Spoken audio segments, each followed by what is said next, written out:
This is problem 5.104 and 5.105. We'll work them together. They both involve the same figure.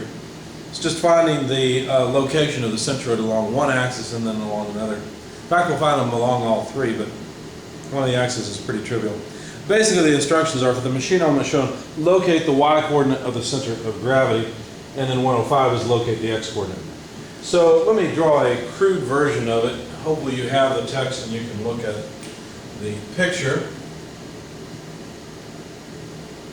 Basically, there's a part with a hole in it. I'm going to draw an isometric view.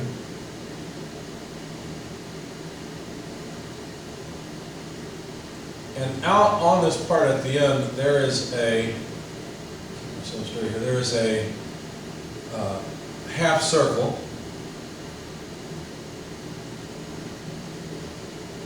Like that. But then also, let's see, we'll put the center there. There's a boss feature.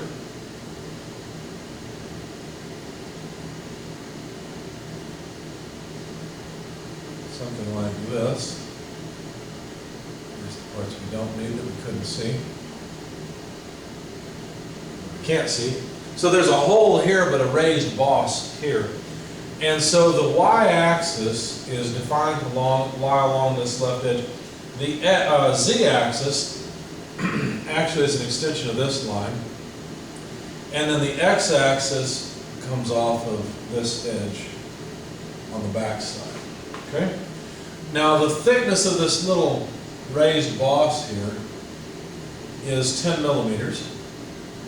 The thickness of the part everywhere else is also 10 millimeters, so I'm just going to write 10 millimeters typical so that I can indicate the thickness up here as well and not have to draw it. And then the spacing of the hole is centered on the part 60 millimeters. In fact, I'm not going to write millimeters over and over, just all dimensions are in millimeters. So let's just say millimeters for everything. And then the overall height of the part is 100 millimeters. The hole's at the center, so 50 millimeter plus 50 millimeter, 100 millimeter from here to here. And then to the tangent point where the half circle begins, there's a 60 millimeter dimension back from this corner out. The radius of this boss is 40 millimeters. Of course, the radius of the outer portion here, this half circle, is constrained by the width of the part, since the lines come in tangent on either side. However, the radius of that hole is 30 millimeters. And that's about all that we're given. So if we'd like to locate the center of gravity along the x-axis, which they did not ask for, we could note that the part is symmetrical about a plane going through the boss, the center of the boss, and the center of the hole, parallel to one of the side faces. And so z-bar, capital Z-bar, would be 60 millimeters. The location of the centroid of this entire part would be over 60 millimeters because, of course, the thing's symmetrical about that plane. So that's a trivial one. But if we're going to find the centroid along the x-axis and along the y, then we'll have to analyze it a bit more in depth. So I broke the composite shape up into several parts. So first of all, part one, I'll draw smaller so I will have enough space for it. Looks like this. And so I went ahead and took the entire section back here.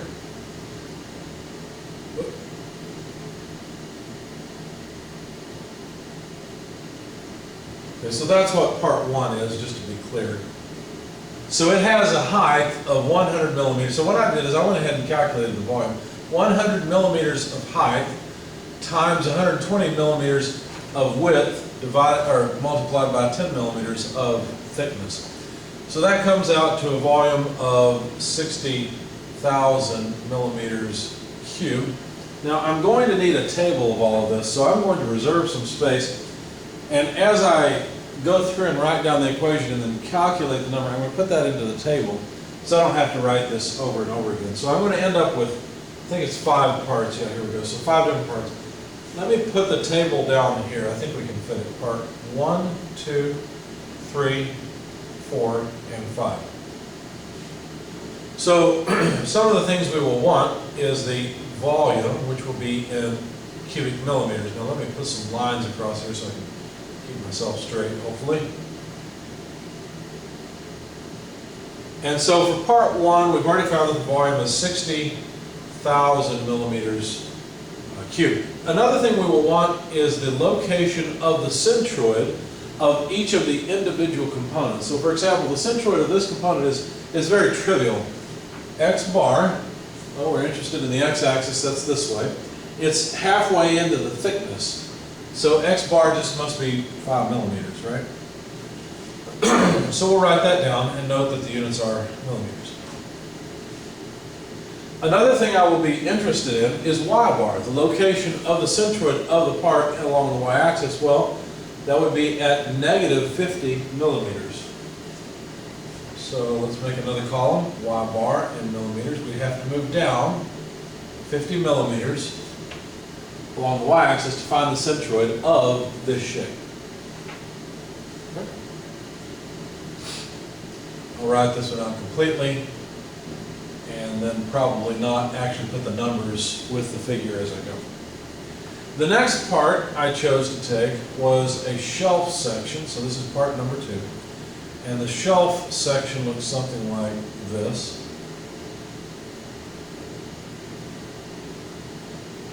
Where I've cut off the half round portion, I've removed section 1.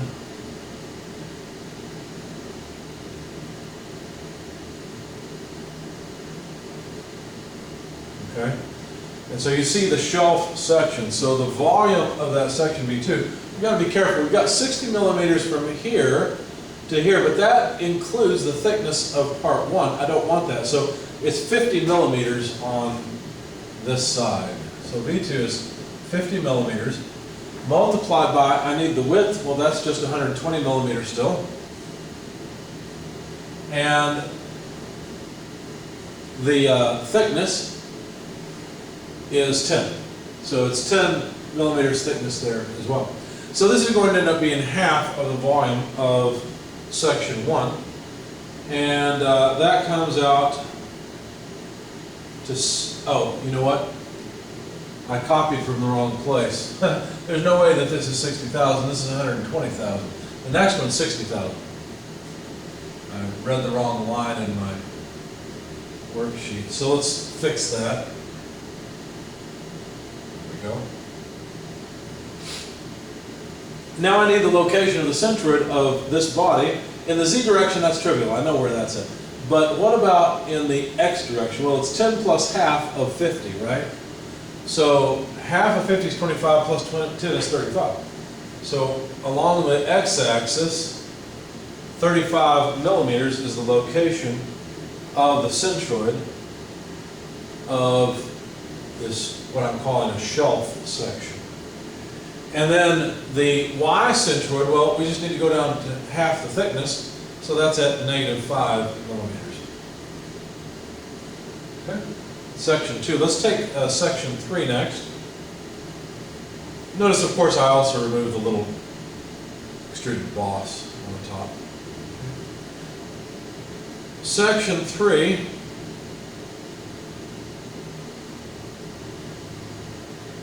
will be the half round at the end.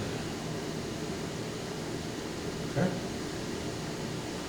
And the volume of that section will be pi r squared over 2, because pi r squared would be the surface area of an entire circle. But if I take that and divide by 2, then I've got the area of a half circle, and I just have to multiply by the thickness, call it t if you like, which will be 10 millimeters. So this is pi times the radius. Well, the radius is 60 millimeters, so 60 squared divided by 2 times 10 millimeters. Plug all of that into your calculator and you will get the volume for body 3. It comes out to 56,000, make sure I'm copying the right place 548.7 cubic millimeters.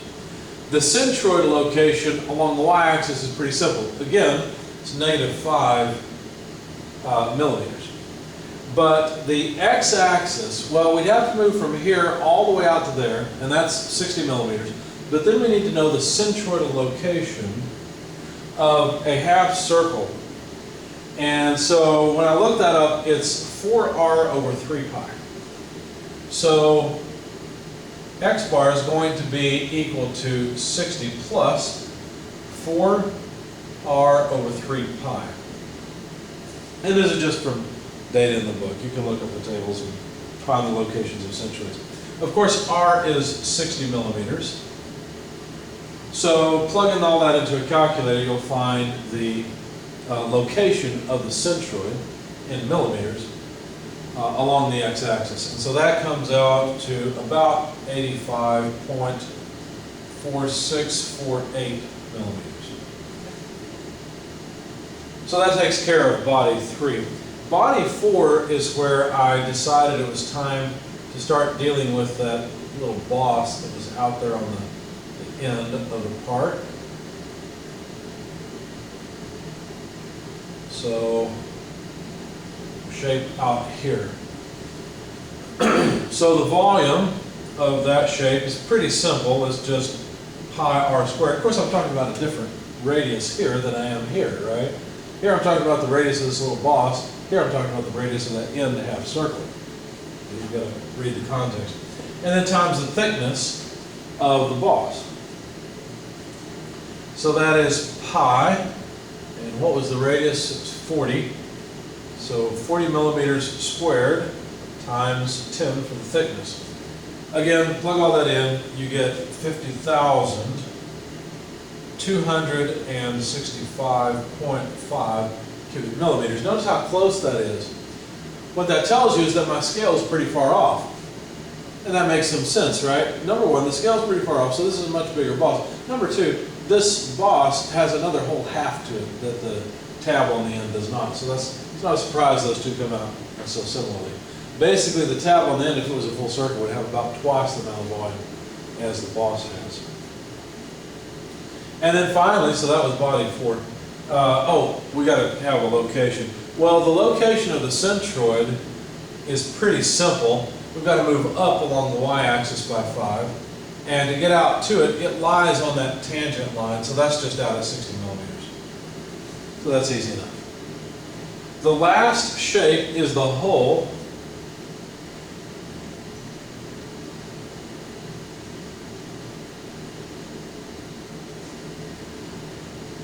The last shape is the hole in part 1, or in section 1.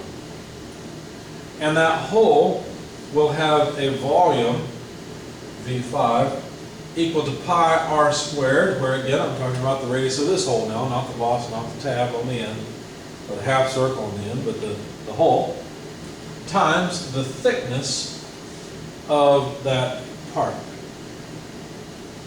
So now we've got to be careful. This is a negative volume because it's removing volume from the body. So that would be negative pi multiplied by 30 millimeters squared times 10 millimeters of thickness. Again, plug all that in. You get a negative volume of 28,274.3 or so square millimeters, or cubic millimeters. The location of the centroid of that hole is pretty trivial. We already know its z location. Its y location will be negative 50. You got to move along the y-axis down because this is y is 0, down by 50. And we have to move forward along the x-axis by 5 millimeters. So now we've got everything in our table set up so that we can now calculate the location of the centroid. And the equation that we'll use is the one we always use in this class, well, or in this chapter, or similar. It's either an integral or it's a summation, one of the two. But it's always the same thing. It's the moment of something, moment of length, moment of weight, moment of volume, whatever, divided by the total of that volume or weight or length or whatever the case may be. Now, you got to be consistent. If you're using the moment of length, then you need to divide by total length. If you're using the moment of volume, divide by total volume. That's what we're doing here. So the equation I'm using is that capital X bar will be equal to the sum of all the individual centroid positions multiplied by the volume of that particular body divided by the sum of all the volumes. That's it. So basically we need to add up all the volumes. If you add all these numbers, you get 258,540 cubic millimeters. However, notice we don't have X times V, but we have X bar in the table as well as V, so we can multiply them by one another. Of course, the units will come out to millimeters to the fourth power. You have millimeters times cubic millimeters. And those numbers come out as follows: 600,000, just X times V, so we're just going to multiply the columns out. 2.1 million.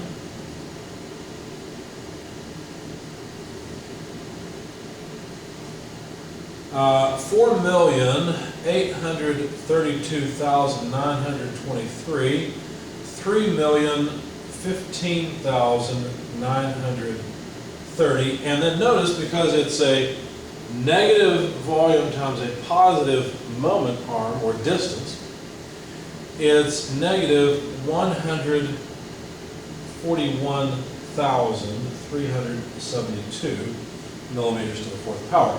Looking ahead, we know we'll also need to calculate the location of the centroid along the y-axis. That is a similar equation. It's a good thing we added all the volumes together. We need it for both. But now we also need y bar v, which is also millimeters to the fourth power. And for that, I went ahead and multiplied y bar by v and got back negative 6 million. Negative 300,000 for body 2, negative 282,744 for body 3, a positive 251,328 for body 4, and then because we have a negative number multiplied by a negative position, we get a positive 1,413,715. Now I need to add all these together, but I'm running out of space, so let me just say sum of X bar V. So add all these numbers together, and what you get is 10,407,477. And if we also add all of the Y bar V's, in other words, add all these numbers together, you get negative 4,917,699.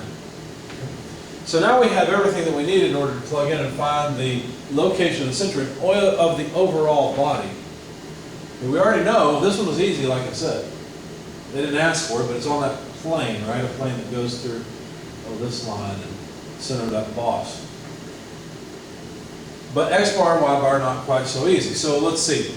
XV, or the sum, is 10,407,477 millimeters to the fourth power, and divided by the sum of the volume, 258,540 millimeters cubed. So if we cancel all but one of the millimeters, we will find that the position is about 40.25 millimeters. So that's the position along the X bar direction from this line where the centroid of the overall body is located. So if this is 60, about, somewhere around that line, it's in that plane. Okay? We just make a vertical plane there. Doing the same thing for the Y bar, all we're going to do is just plug in this number for the sum in the numerator and the same sum in the denominator. So negative 4,917,699 divided by 258,540. And when we do that, we'll find the location of the centroid along the y-axis. Now that number is about negative 19.02 millimeters. And these are the two things that problems 104 and 105 wanted. I don't remember which one asked for which, it doesn't really matter. But there's the location of the centroid. We've got the Z location along the Z-axis, the X location along the X-axis, and then Y along the Y-axis. So it's down at, 19 millimeters or so, forward by 40, and out by about 60 millimeters.